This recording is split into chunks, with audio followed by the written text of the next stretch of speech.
Here this evening. My name is April Umich. I'm the administrator for school counseling, and a warm welcome to all of our students and parents and families that are here tonight for our college process evening. We are excited to have you here as we embark on this exciting journey together. It's a journey that marks a very significant chapter in the lives of our students and their parents and their families as they transition from high school to college. So we're all gathered here tonight with the shared goal of supporting our students in navigating the exciting journey of college search and the application process. Tonight's program is going to last about an hour. We have our wonderful high school counseling department here who will be presenting information to you. Then we're going to open up the forum for questions that you may have for our counseling team. And in addition to live streaming tonight's presentation, a recording of the presentation will also be posted on the district's news YouTube channel.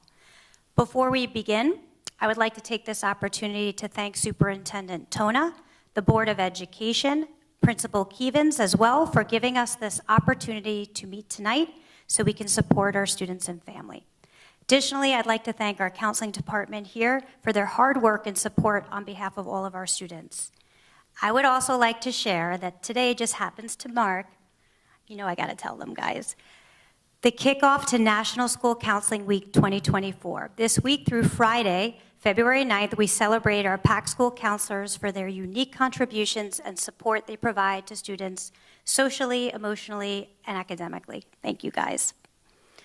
The college search and admission process can be both thrilling and daunting. It's a journey that often marks a significant milestone, and we get it. We know that it's an important decision, and there's going to be lots of questions.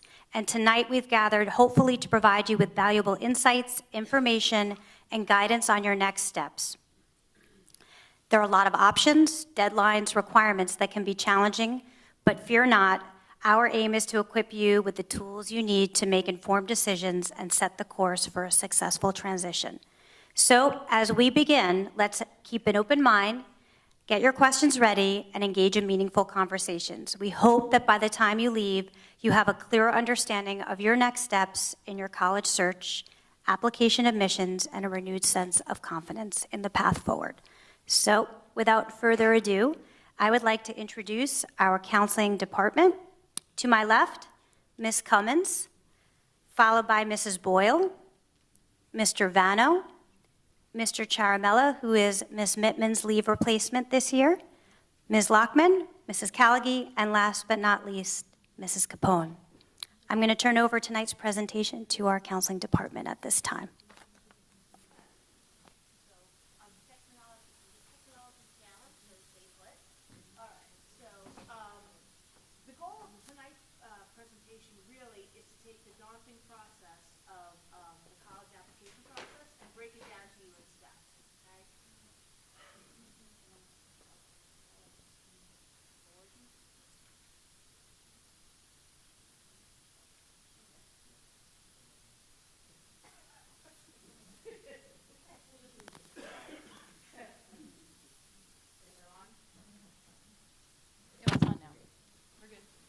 Come back now? Okay.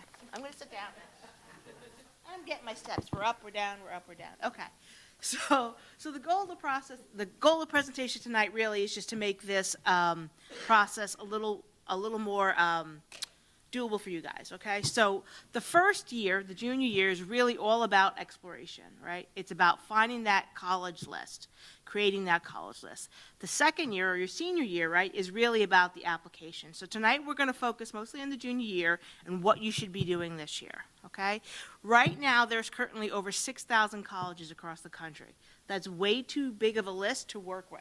So our goal tonight is to help you manage that list from 6,000 to a manageable number that you can work with your student to embark on that journey, okay?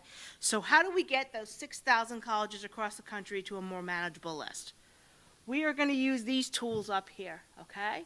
So I'm going to go through each tool, give you kind of a brief overview, and then the rest of the presentation we're going to go in more detail about everything, okay? So my job is really kind of the overview. So the first tool you can use is Naviance. Naviance has two main functions. One function is career exploration, the second is college exploration, okay? It's a program that you're going to be using to help create that college list, okay?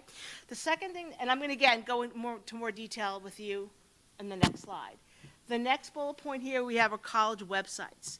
If there's a particular college that you and your student are interested in, you can certainly just look it up on the internet. College websites have a wealth of information from the academic majors to the admission requirements to information about courses. You could break it down where you could look into a major and find exactly what classes your student would be taking while enrolled in that major. So they have a lot of information. Okay? Another tool that you can use is the MHS College Mini Fairs. So the mini fairs run from September to December or January. They're held here at the high school. They're on Tuesdays and Thursdays during the student lunch periods.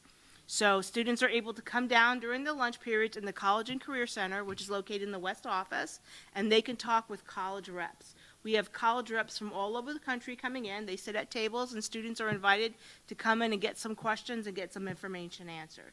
Okay? The next step is your college mini fairs. Ms. Lockman is going to go into that in more detail later on. There's usually 2 in the fall, and then again 2 in the spring. All right? And then lastly, we have the college visits, right? So, college visits, where that's you're going to the college, visiting, walking the campus, getting information about the actual colleges, right? So these 5 tools are going to help you to create that college list. Next, all right, so Naviance, that was the first thing I brought up there. So like I said, Naviance is basically a career and college exploration. Your students have been on Naviance since 9th grade. In 9th grade, we had them log on, and they did what's called a Strengths Explorer. And it was a survey that asked them questions about their likes and dislikes and their strengths. At the end, it gave them a list of their 3 top strengths, and then from those strengths, it matched them up with careers that would equal those strengths, right? It's to get them to start thinking about what careers match their abilities. In 10th grade, they logged into Naviance again, and they did a personality assessment. They answered a series of questions, and again, it matched them up with a personality type and then careers. Again, the goal is to get them to start thinking about what colleges match their interest, their strengths, and their personality types. All right? Next, Naviance can be used for a college search. Ms. Boyle and the rest of my team here are going to give you some examples of how to do that in Naviance. And when we meet with your students one-on-one, we'll give them that information as well. Okay? They have things called scatograms and application history. A scatogram is basically a chart that shows students if you have this GPA and this SAT score, right, you're placed on this chart, and colleges generally accept students with this kind of data, right? So it's to give you information about the colleges and how your student fares in their applicant pool. So it's very helpful. Colleges I'm thinking about, that's the ability where you can list colleges that you're interested in into the college list, and then you can use a tool called Compare Me, which will compare your student, okay, to the college application history. Again, information about students who have applied there, what their GPA and what their SAT score, that you can use your student as a comparison to. And then finally, Naviance has a scholarship list. So if you're getting some information on getting scholarships nationally across the country that are not related to a specific college, and there's also a scholarship search tool that you can use that allow you to additional information, okay? So all these tools are really kind of helping you to build that college list. And I'm now going to pass it off to Ms. Boyle, who's going to go into further detail on how to create that list. Okay. So let's see how I sound with this microphone. Can everybody hear me? Okay, good. So when finding your best fit, right, we want students to think about when they have their final list of colleges that they want to apply to, we want to ensure that students have schools on their list that have things that are important to them, right? So things that it might be a major, right? Or a career interest. They want to make sure that the college has a major that they're thinking about. That major might change over time, but you just want to make sure that the college has at least what the student is potentially thinking about pursuing down the road. But like what Ms. Cummins said, you know, finding colleges that you want to explore can be overwhelming. A lot of times students, they're like, I don't even know where to begin, or even parents are like, where do I begin? What schools do I take my daughter to or my son to? There are thousands of colleges out there, and it can be a lot. but there's ways of narrowing it down. By using Naviance, we introduce this whole college search process to juniors when we meet with them individually. And things that are mostly important, right, to look for are location, right? Agreeing on what sort of geographic region you would like your child, where you would want them to go to college. A lot of students will say, oh, I want to go someplace warm, or I want to go to Florida or California. Okay, well, are your parents on the same page about that? Have you had discussions with your family about that?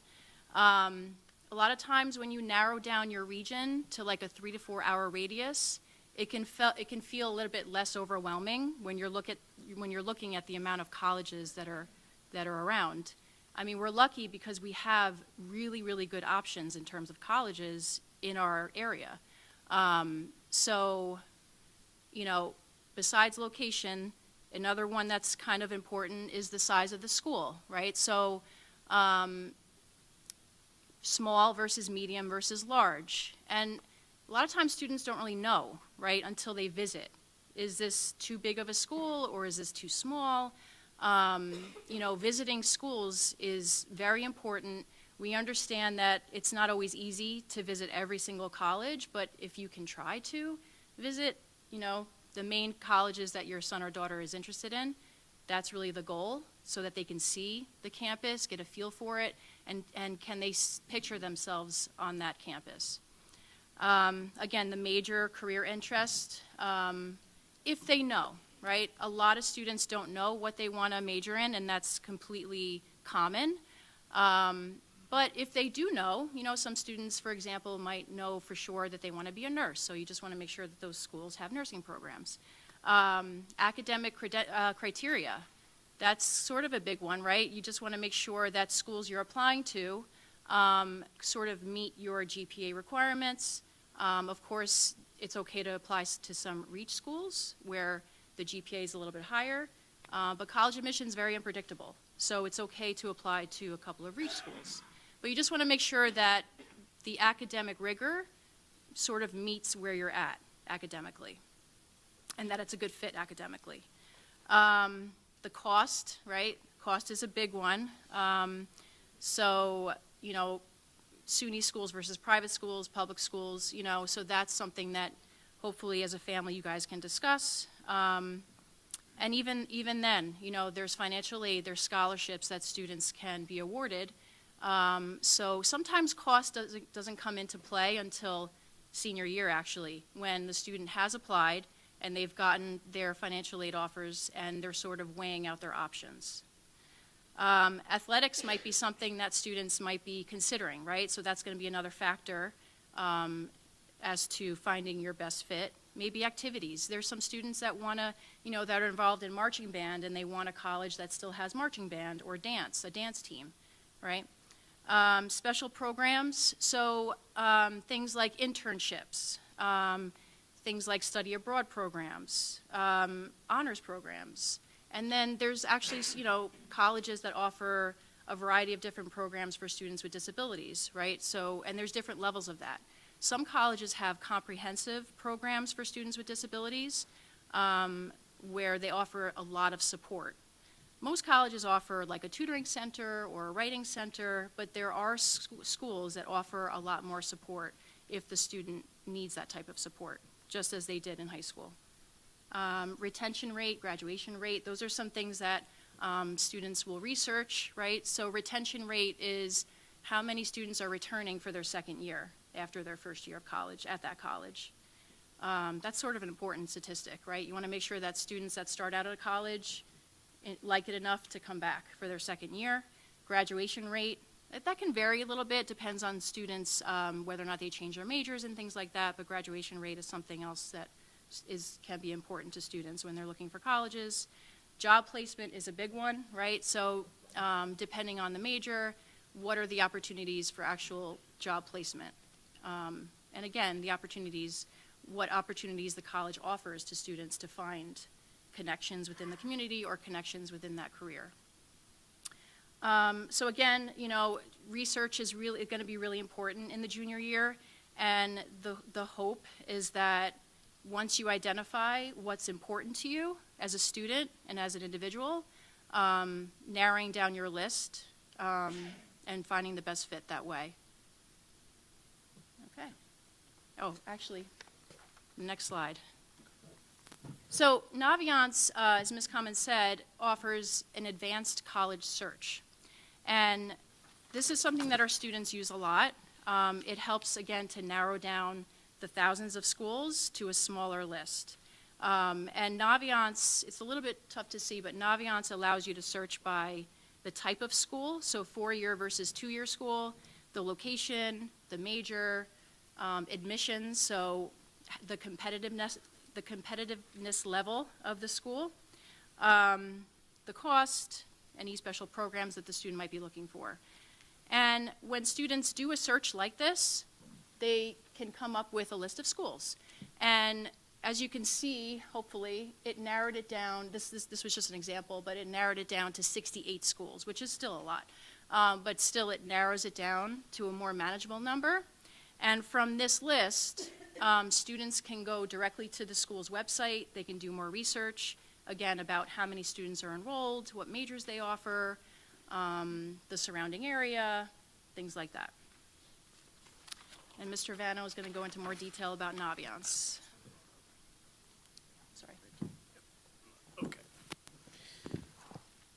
So Ms. Cummings alluded to a couple additional tools that you can use in Naviance, and Naviance provides a built-in tool for doing your college search. So as you can see on this slide here, it's called Colleges I'm Thinking About.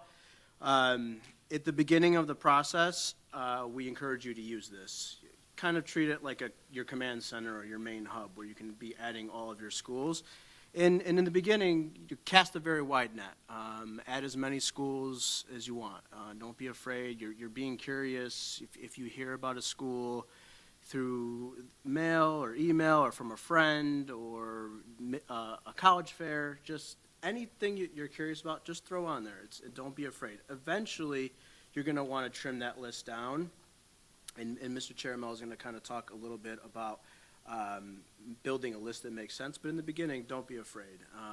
So if you look at this slide here, I'm sorry that I'm turning, but I'm going to have to do a little bit of both here.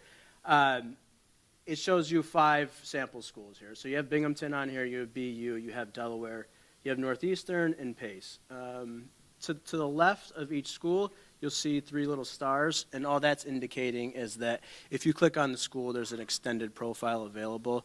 So essentially, there's just a little bit more information. I'm noticing more and more that the schools are offering that, so that's just so you can kind of understand what that means. The next column, so that says delivery type. For delivery type, what that's saying is how you can actually apply to the school. So if you see the computer screen and there's a CA, that's indicating that you can apply to the school through what's called the Common App. And we'll talk about that a little bit later. The majority, if not all of the schools you're going to be applying to will be on the Common App. If, for whatever reason, you see something like where it says PACE, where there's a computer screen but it's empty, that's letting you know that you can apply electronically but not through the Common App. However, for this example here, PACE is showing that, but there is a kind of a technicality because you can apply to PACE through the Common App. But in Naviance, there's 2 different campuses you can apply to. So there's the Westchester campus and the New York City campus. And in Naviance, if it shows if you apply to the New York City campus, it's through the Common App. But just know when you go in there, you can apply to either one. And then sometimes you might see a postage stamp. That's getting rarer and rarer as we move along in the process with applying to schools. If that's the case, then that means that you cannot apply online. You actually have to mail in the documents. The next column says who added the school. Most of the time, it's going to be added by the student themselves as you're doing research. But in working with your counselor through junior conferences and just meeting throughout the process, we might make some recommendations too. So it's just a good indicator to let you know who put the school on there. The next column is application deadlines. So when you click on the drop-down in Naviance, it's going to show you all the deadlines coming up. I believe it's Ms. Callaghy later will be talking about all the different deadline types, so I'll kind of hold off on explaining that.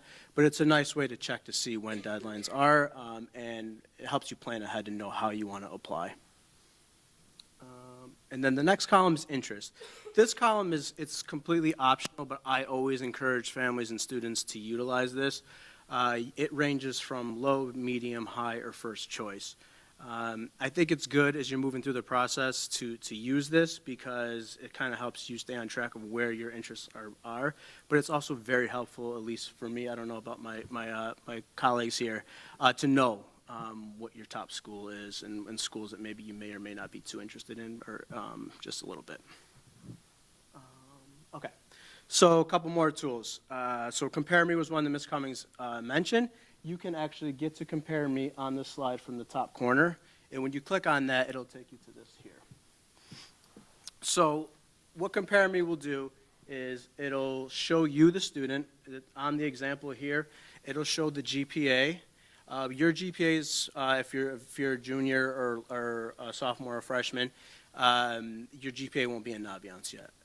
Juniors' GPAs should be loaded very soon, probably within the end of the week. And it'll show your GPA, any SAT scores, ACT score, and if you took the PSAT, it'll show that as well.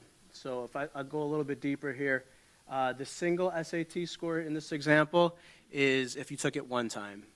The combined is if you took it more than once and they did what's called the super score. The PSAT to SAT column, it's a little bit confusing, but essentially it's converting the score that you got on the PSAT, because the highest you can get is a 1520. It's converting to a 1600 scale and kind of guessing what it would be when you take the SAT. That one I would take with a grain of salt. And then if you took an ACT, the IB, you can ignore that. That is not something that we offer here. And then the last column is acceptance. So what that's showing you is for each school, how many MAPEC students over several years. I'm not sure how far back it goes. I don't know if anybody knows. 2005, okay.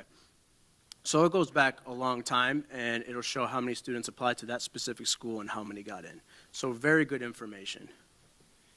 When you actually look at the schools listed here, you'll see there's X's and check marks. Obviously, green is good, red, not so good. So as you're moving through the process and you're building a list, you want it to make sense. There's nothing wrong with having a GPA or an SAT that doesn't quite make it, but you don't want to have a list of schools where all you're seeing is red X's. Okay. Next one is scattergrams. So scattergrams will actually plot out for a specific school. I think this might be Delaware, and it's going to show you on the axis here a green check marks, student got in, and when you actually hover over it, it'll tell you their GPA and their SAT or ACT score. So it's nice to see exactly how our students are faring and if they get in or don't get in. So the green is accepted, X is denied, purple is waitlisted, and if you see a green circle, that means the student was waitlisted or deferred and then eventually accepted. And then if you look all the way in the top right, you'll see a little icon. I hope you can see it from here.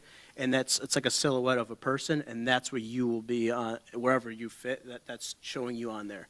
So it's, in this example, it's I wouldn't, it might be probably a safety because you can see that where he's plotted on there that he's surrounded by green check marks. Okay, so again, these are tools. They're not predictors of outcome. So just keep that in mind. And I'll turn it over to Mr. Chairman. Sorry. So, after looking through like the data, kind of collecting information, now it's like time to finally think, all right, let me create a list. So these are just kind of like general things to kind of look at, but when you're thinking about schools, and we kind of mentioned a lot of different factors into it, it's nice to kind of sit down with your son or daughter and start creating a list based on these categories. So, starting with the first one, a school that's likely, that the student's high school record exceeds. So if you kind of go through that data, as Mr. Vanna was saying, you kind of see, all right, there's kind of a match necessarily, or it looks like there's a high probability from that or from other things that you kind of start to, look at as you go through the process. That could be a school that would be likely. Then obviously, a lot of students that I've seen and other counselors, they like to have that specific school that they really want to get into that they feel is going to match what they're looking for. or like in this case, a target. So students' high school records that match the admissions requirements. So we keep kind of referring to the admissions. So that's, when you're looking at the college website too, you can also start to see what type of admissions, that they would offer and things like that. And then the reach school is a lot of times, students that maybe not necessarily, you can't say that it's not going to get in, but maybe they have a, lower chance of getting in, but they still want to apply there. So, we always encourage students, no matter what school they're thinking about, to, give it a shot. You go through that process, with the application. For some kids do it for a bunch of schools, depending on the time of year. Sometimes it's a lot of SUNY schools. So it's always good to kind of put all your options out there to see what's the best fit. So the next thing you would start to think about is the visit. And, that's kind of like when I start meeting, with seniors especially, I ask, what did you do over summer? And they always start with, oh, I visited this college. And even juniors now, we started to kind of like talk to them, we're starting junior meetings this week. I said, oh, did you visit any colleges? They said, yes. So when you visit the college, that's really where you're going to get the full picture of what you're kind of thinking about. So, they have now with the technology, you could do virtual tours. So I had a student a few days come to me and said, I did a virtual tour upon getting in, and it was really helpful. They got to kind of get a full view of it. Sometimes it's not always convenient to get to the school, so it works out that way. You can always register for open houses and tours, through each of the websites that you kind of explore. The next part here is really, record characteristics of each campus. So I know it was mentioned before, the size of the campus. So sometimes, when I visited school, it would be like, man, this school is so big, the classes are large, so maybe it's not a perfect fit for you. Versus if you go to a school, maybe it's a little smaller, you see kind of a difference, right? Or the types of things that are going on campus. So once you get out to the campuses and you start visiting them, you could kind of start asking those types of questions. And like I kind of mentioned, the admissions process, but also there's so many parts to a campus, including things that to do, facilities, classrooms, dorms, dining halls, libraries.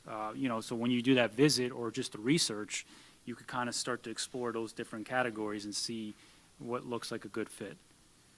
So, and also, like, it's not on listed on here, climate. So some kids like to say, oh, I want to stay in New York, so they know what the climate is, versus some like to go down south. They like to go to Florida or other states that are a little warmer.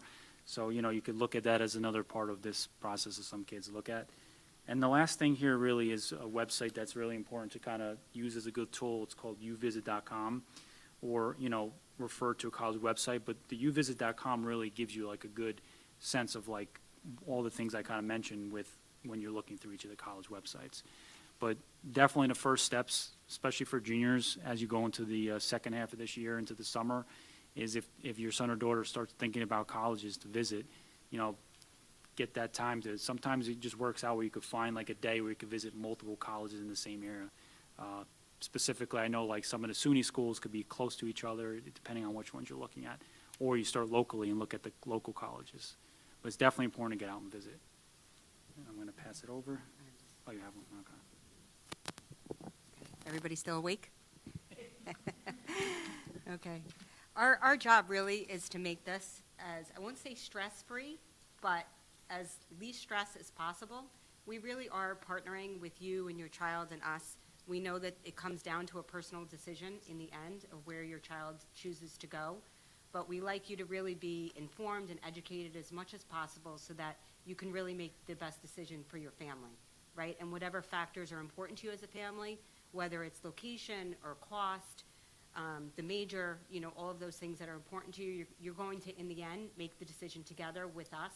And we're so happy you're here and that we can be partners with you in this journey. Mrs. Umage organizes this amazing the mini fairs that come to the high school. We're very unique in that only a few high schools in the area do these mini fairs. They come, they set up in the West Office area. They meet with our students.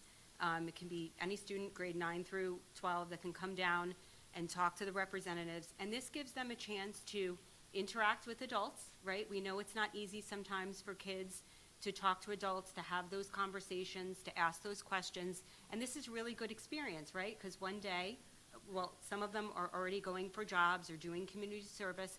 We want them to be able to have those skills to talk with adults, ask those good questions, and really come home and talk to you about, what was it about the school that they liked? Or, did they ask about what majors that they have? What are the most popular majors they can ask?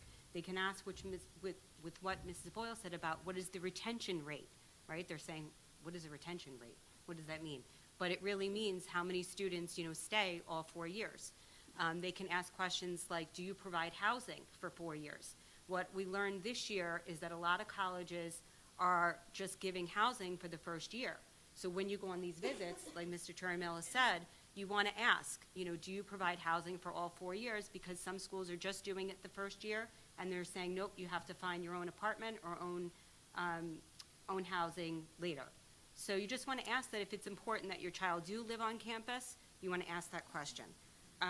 Some other questions, and I really do like to break it up when you're visiting colleges and your kids are asking questions. You can break it up by asking academic questions, the size of the classes. Some students will really want a small school with that individual attention, or some students are like, no, I want a big school, big classes, I don't care about that, that's not important to me. One of the other questions that I thought about, are the classes taught by professors or are they taught by graduate assistants? Okay, that's a big one that comes up. A lot of students just want it to be taught by professors and not graduate assistants. Do you have an honors program? Some students, a lot of schools are offering honors programs which have their own specific housing for honors students. And they do have to follow a different curriculum that's more challenging, but they do get to have sometimes a fancier dorm per se if they have an honors program. And then admissions and financial questions, if that's important to you. What kind of scholarships do they offer? Are there jobs on campus? Campus life questions. I talked about the housing, how are roommates assigned. I know when I went to school in college, I'm sure some of you too, you didn't know who you were going to get. You just showed up and there was your roommate. And I remember going to my college and my brother looked at me and he goes, ooh, this one's going to be a doozy to my roommate. So, but I had to learn and adjust and figure it out, and I, transferred to another roommate my second semester, and all was well. But now these kids, they can go on whatever their social media accounts, they can meet their roommates before, learn about them, get together even with them. So I like to break it up by campus life, academic, admissions, and then social life. What kinds of, how many students join fraternities or sororities, or their clubs. And then life after college. I know Mrs. Boyle mentioned job placement. What is their job placement rate? Are there internship programs available? Do you have an alumni association? Some colleges have really great connections with their alumni, and it's a big network that they have and keep the alumni connected with the school. And what is the job placement rate for grads? So how many students are getting jobs after they graduate from that particular program? Okay, and my own daughter, she's a sophomore, so I'm going through this too, and I'm going to actually, over February break, we're going to visit a few colleges just in the local area, right, just to kind of get her exposed. She's not a junior yet, like you all are, but I want her to at least get the exposure early, which I'm sure you'll all do too, so that if she does like a school, that we can go back to the school and see it. They used to do overnights with, they used to allow students to go for an overnight visit. You can ask, but I heard a lot of the schools aren't doing that anymore, just so they get like a real experience of what it's like on the college. So when the college reps come, they can also ask just for a fee waiver. Do you offer a fee waiver? These applications are usually between $50 and $60 each, right? So maybe if they meet you and you ask them nice, good questions, they can ask for a fee waiver, and then it's one less application that you have to pay. A lot of colleges are offering, codes, so save them. I know you guys are probably getting, I know I am, you're getting a ton of mail every day, and it's probably piling up on your kitchen counters. And, look for the ones that have the fee waivers, and, when you get the mail, a lot of the colleges just show the pretty pictures and everything wonderful about the school, right? Because just remember that you're the consumer, you are the customer. I know that, you're looking at all of these scattergrams and seeing, we're so focused sometimes on where you can get in and where you can go, but you just remember that at a lot of colleges, you are still the consumer, right? You're the one footing the bill in the end. The other thing I wanted to tell you is that May 2nd, we're bringing juniors over to BOCES. We're taking them over on a bus. We have not handed out the permission slips yet, so we'll take juniors over, and that's another opportunity. We have the mini fairs that are at the high school, but this college fair is with over 200 colleges, so they want to be prepared with questions when they go over to the college fair to ask during the day. And then at night, parents are invited to go. It's the same college fair, most of the same reps, there might be some additional ones. They're invited to come at night. So we really want your kids to be able to take ownership of the process, and by doing things like that, visiting, meeting with the reps, going to the college fair during the day, it's giving them the ownership for you to kind of step back from it a little bit and for them to ask those questions. And then at night, you can go and ask those questions as well. So it does become this partnership.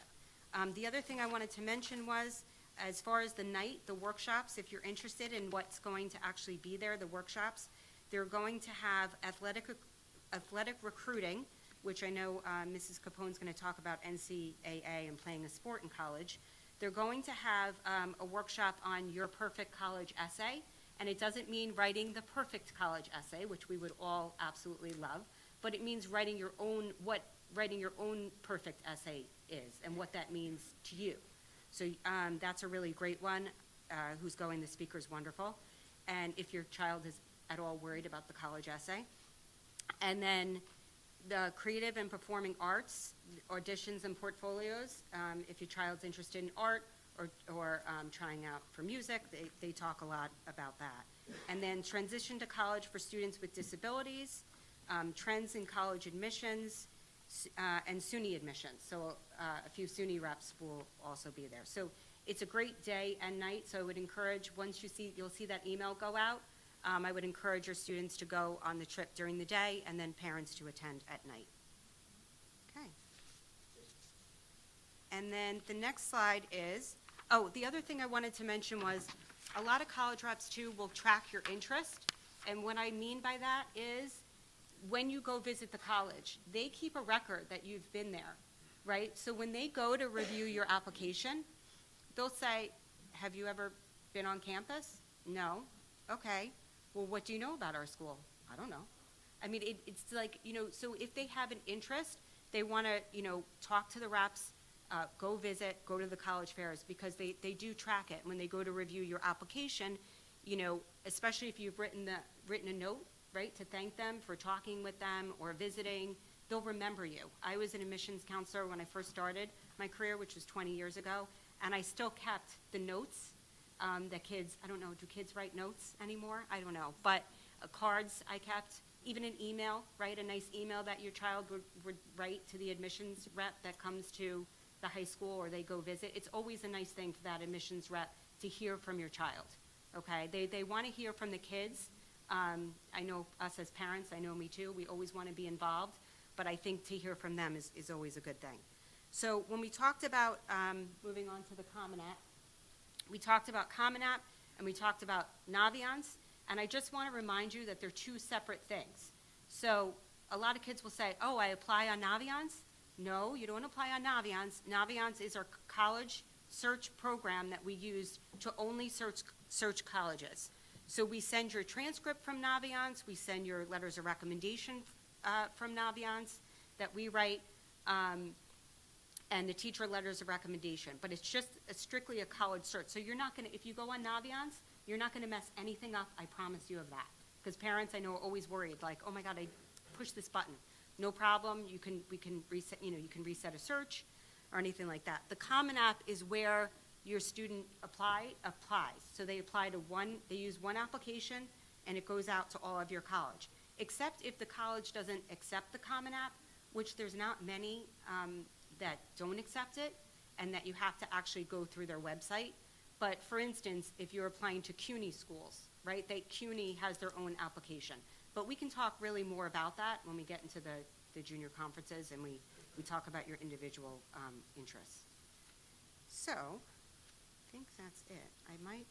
The other thing I wanted to say, I'm sorry, when they're coming up with an email, they want to, when they're creating the Common App, they can't create a Common App account until August 1st, please don't have them create a Common App account before that, because they will think, the college will think that you're applying for this year, right? And we don't want that. We want to make sure that it's as of August 1st.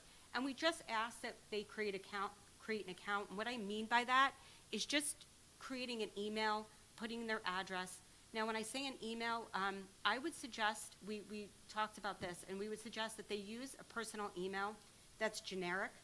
So if they don't have so check with your students, your kids, and make sure that they have an appropriate email, because I know kids have all sorts of emails. You want a professional, generic email, because I noticed when kids were using our school email to create the Common App account, sometimes they weren't getting messages because it was getting filtered through the school. So when they do create this account, this is until August, so you don't have to worry about it, just that they'll use an email. Okay? And I think, oh, the other thing is, sorry, the essays. So you can actually, on our website, on the Google Classroom, the college essays, you can see if your kids do want to get started on looking at what the college essay prompts will be. We have this year's essay prompts on our Google Classroom, so they can actually get started on their college essay. Just thinking about topics and, doing some drafts, it never hurts to have too much writing, okay? And like I said, going to that workshop is really helpful too. All right, so Mrs. Callaghan, I don't have one more thing anymore. Sorry. I feel like we're ready for like a seventh inning stretch. You guys holding up okay? Okay. So I'm going to ask a pop quiz. If anybody remembers this little bit of information from Ms. Lockman, she just gave it out. When is the opening day for the common application for the class of 2025? Woohoo! Very nice. Very nice. Anyway, before August 1st, before you start to work on any applications, this is when you're doing, like you've heard, the research, right? You're trying to see which colleges might be on your list. As you're putting colleges in your list, or as I call it, the Amazon cart in Naviance, right? Colleges I'm thinking about. You can put as many colleges in that list as you want. Use that list to research. One of the things that you're going to be looking at are the types of application deadlines. And the deadlines, generally speaking, if you have a high level of interest, you're going to want to apply early, okay? If you are looking for a higher chance of getting in, early decision is a way to go. But I always press pause whenever someone mentions early decision, because that is a legally binding agreement with the college that you're applying to that says, I'm coming if I get in, and I'm going to pull all my other applications from my other schools. But sometimes, while the benefit is your chances of getting in might be higher, you don't always know your full financial picture yet, right? So that could be something to consider. But no, early decision is an option.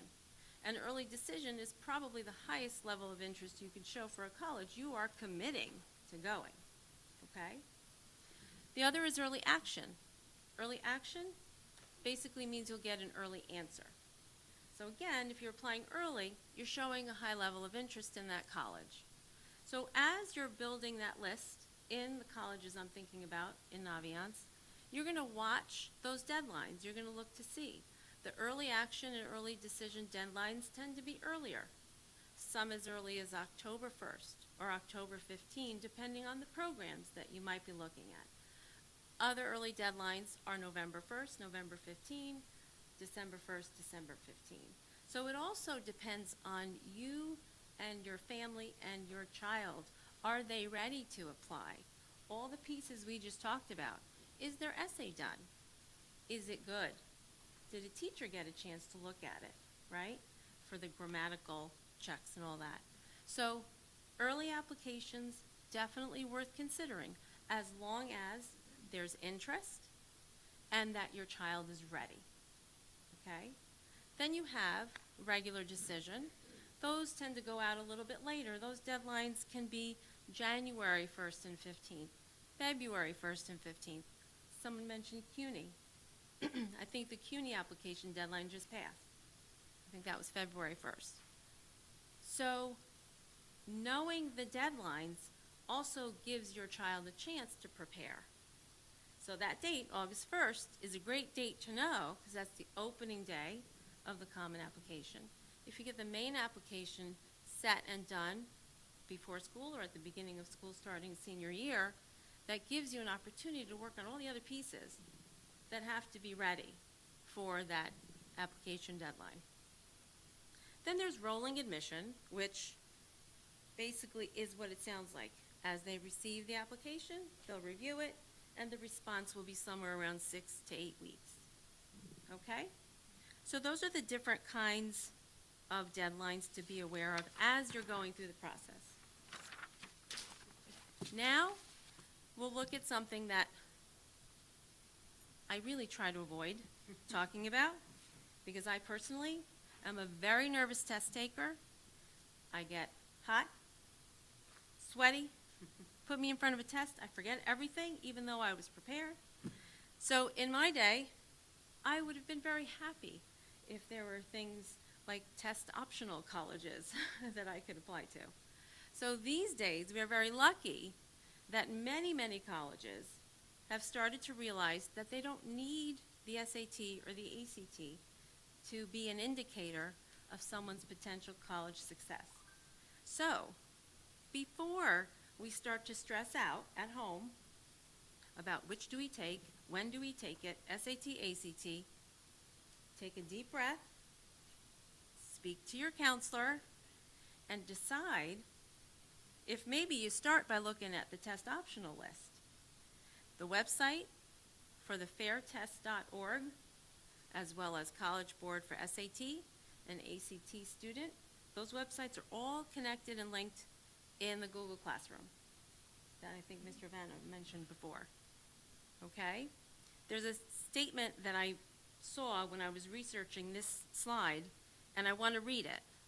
It says, how you do on the SAT or ACT is not an overall indication of your ability to perform well in college. Remember that. And as I said, many colleges are still test optional. So consider that before deciding which and when to take an SAT or an ACT. It is very much an individualized decision based on your child, the kind of test taker they are. Are they more suited to the SAT, which is a traditional aptitude test? Are they more suited to an ACT, which is like a school test, an achievement-based test that sort of tests what you know? Okay? The dates for the upcoming SAT and ACT are also linked in the Google Classroom. There's also the links in Naviance on the welcome message when your students first join the homepage. But it's important to know that your transcript, it's your child's transcript that is the primary indicator of future college success.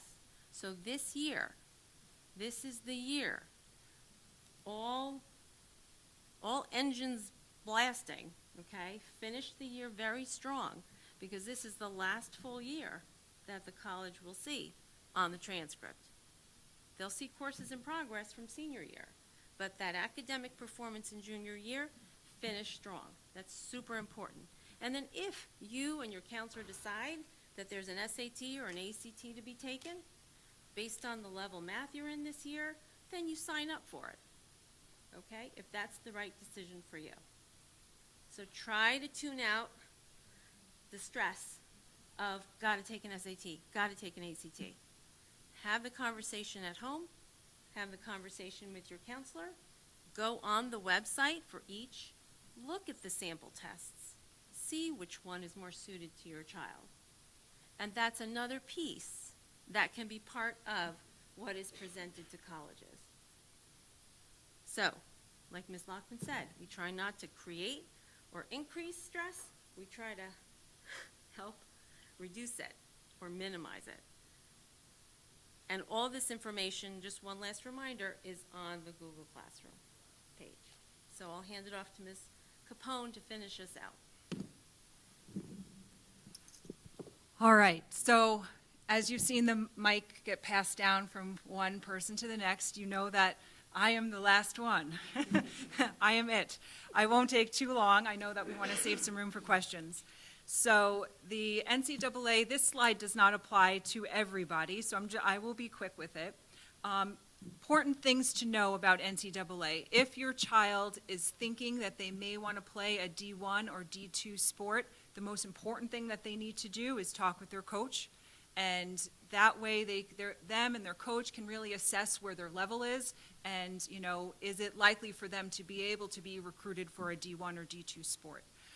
The other thing that's really important to do is to inform your school counselor, hey, this is what we're thinking. And the reason why is NCAA has a bunch of different requirements.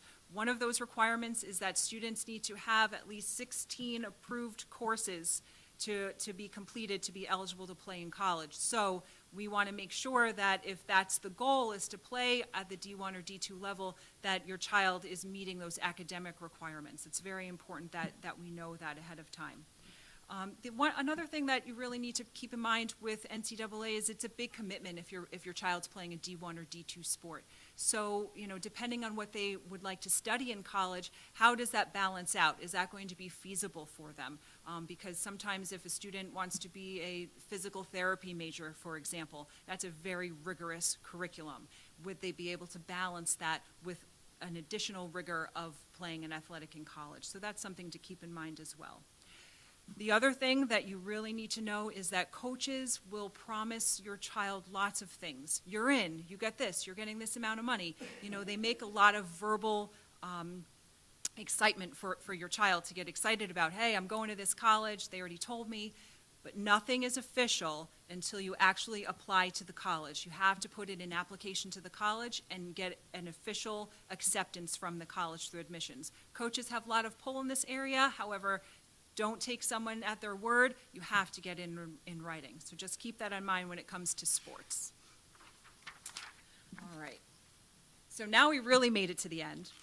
And I'm not going to take too long on this. And I know this was a lot of information to hear in one sitting. And right now I can only imagine that your head is completely spinning. Ms. Umich, I believe, is going to be posting this presentation online. So I know if any of you want access to this, you'll be able to go on. All of the links are going to be available on this presentation, so you can click on all of the links that are here. The classroom code for the Google Classroom is right here. It's really important that you sign up through the Google Classroom. We have so much information on here, and we try to break it out to be as easy to navigate as possible. And so we really walk you through and really highlight all of the important things that you need to know on that Google Classroom. We post different things throughout the year when colleges are coming to visit, so it's important to join that just so you know what's available.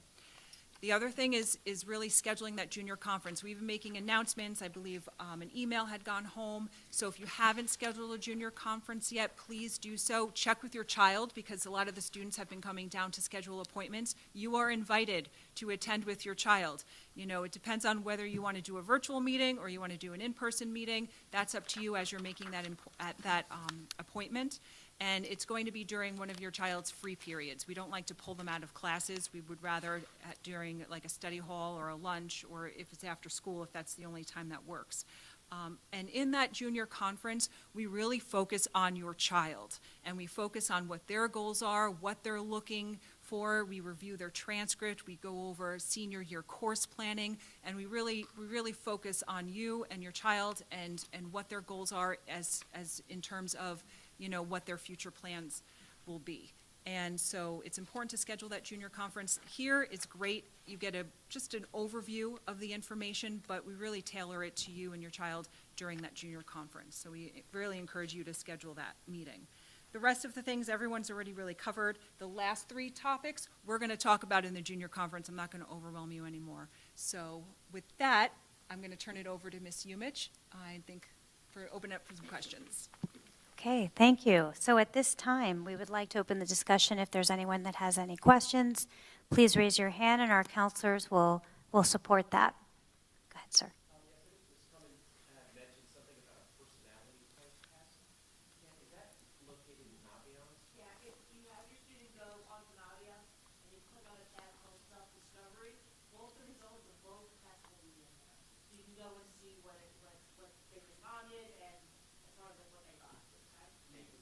can retake the personality assessment.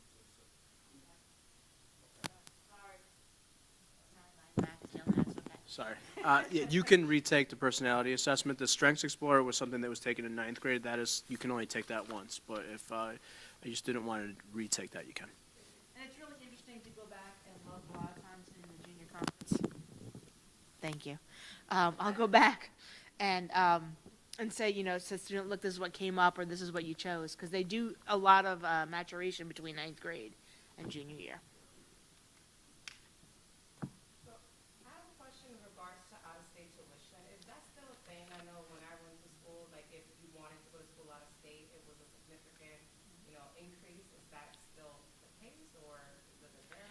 So that refers to like a state school usually, and yes, there is an out-of-state tuition rate as opposed to an in-state tuition rate. Even for the private schools as well? Private schools, I don't think so, right? It's like one, do they have? Yeah. Yeah, it's usually state school. So like a SUNY school is less expensive for a New York student than it is for a Connecticut student. But actually, some state schools now, like WestCon, for example, will offer New York State tuition for New York students. So, and what other schools like that? I'm trying to think. That's the one I think of. Yeah. Sometimes they have a sale. Basically it, right? Get it while it's on sale. Any other questions? Don't be shy. We did such a great job, guys. Look at that. No, it's a question right there. The PSATs that they took, I think it was in October, how can you find the score for that? Oh, so that's correct. So the PSAT scores are in the College Board account that you created. They used to send a paper copy, but they moved away from that. So you should have gotten some kind of email or something with the login information that you created. The scores will be in there as well. Yeah. Thank you. You're welcome. Are they posted on Novians here? No. I'm not sure. Okay. Any other questions? I just wanted to go back to something that Ms. Lockman said in terms of fee waivers. I can't tell you how many times when reps come, they'll sometimes just hand me fee waivers and be like, I was going to give these out if anybody asked me a question. So tell your student, like, do not be afraid to ask, because reps really do love to help students out, and they love meeting students and talking with them, and they're very eager to give out fee waivers. When you go on college tours, a lot of times they'll give you a fee waiver for going. So when you do go on a college tour, it's really important that you register, because sometimes you just want to drive around, you don't want to take a tour, you want to register because they keep track of that and they'll send you a fee waiver, at 50, 60, I think they're even more than that now, like 60, $75. That adds up if you're applying to 5 or 6 schools. That's money that's in your pocket. So it's really important to do that. If you leave tonight with one piece of information in your mind, just please put an importance on visiting the college, going in person and visiting the college. Every college looks great on a piece of paper or on a computer screen, right? They're showing you everything that's great about them. And not to say that they're hiding bodies in the back, right? But there are going to be things about a college that doesn't suit your student. I love to give this example. My son is a music major. He was a music major, graduated, right? It's all about music. And he wanted to go to the Crane School of Music up in Potsdam, which happens to be one of the top schools in the Northeast. That's where I'm going, Mom. That's where I'm going. I'm like, all right. So we get in the car. We drive 6 hours. We're getting close. There's nothing. There's some big wind turbines. We pull into town. There's one traffic light. I'm like, I'm just going to be quiet. We take a tour. We're walking around. The woman's like, oh, the academic buildings are all connected because it gets cold. I'm like, how cold? Sometimes like -10. I'm like, okay.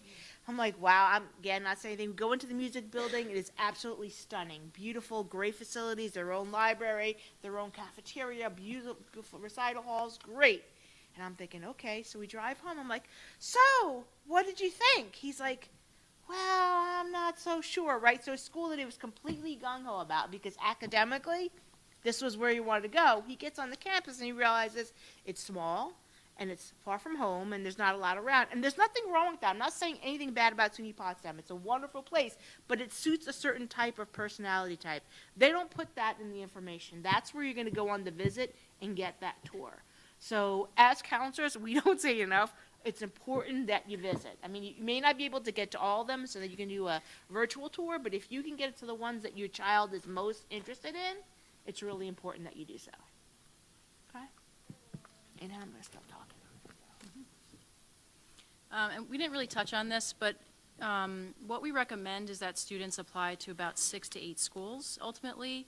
I mean, it's okay to apply to more, but 6 to 8 should be, a good, thoughtful list. That's the goal, again, right? To really think about the schools that you're applying to and being comfortable with saying, if I got into any one of these schools, I'd be very happy going to any one of them. So that's really the goal. Any other questions? Anything else, counselors, you want to circle back to? All right, well, I guess at this point, we draw the evening to a close. We thank you for being here tonight. We hope you're leaving with a clearer perspective for your path ahead. And again, I want to just thank our counseling department for being here tonight and sharing lots of information. Remember, your department, your counselor is here to support you and assist you every step of the way. And our commitment to your success remains unwavering. So please don't hesitate to reach out. Thank you. Have a great night, and we'll see you soon.